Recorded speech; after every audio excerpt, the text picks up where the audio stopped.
आजी तुमचं नाव काय? शालन आडनाव? धोत्रे तुमचं गाव कुठलं? वजवशी तालुका? पाटण तुम्हाला काय त्रास झालता? प्यारलक्ष पॅरालिसिस झालता? हा बर, मग तुमचं शरीर काय झालतं त्यावेळेस? वाकडं झालं तोंड. तोंड वाकडं झालतं, हातपाय पण? नाही आपलं हातपाय वाकडं झालं. बर, म्हणजे तुम्ही झोपून होता? हा बर, मग परत कुठल्या डॉक्टरकडे दाखवलं तुम्ही? मिरजेला मग डॉक्टरांनी किती खर्च सांगितला? 1,00,000 रुपये. बर, 1,00,000 रुपये देऊन काय गॅरंटी दिली का? नाही, मला नाही सरळ वेळेस. सरळ होणार नाही पैसे देऊन सुद्धा? हा हा बर, मग परत तुम्ही कुठली औषध वापरली?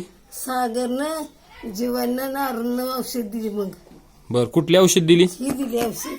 बर, ही औषध दिली. हा बर, किती महिने वापरली? 3 महिने. बर, ह्या 3 महिन्यात तुम्हाला कसं वाटतंय आता? बरं वाटतंय, चालती करते. म्हणजे स्वतः चालताय? हा बर, तोंड वाकडं झालतं ती सरळ झाले? बोला येतं या. बर, म्हणजे कामं स्वतः सगळी करताय? हा बर, ह्या औषधाचा निकाल कसा आला तुम्हाला? चांगलं आलं. बर बर, चालतंय, ठीक आहे, हा थँक्यू.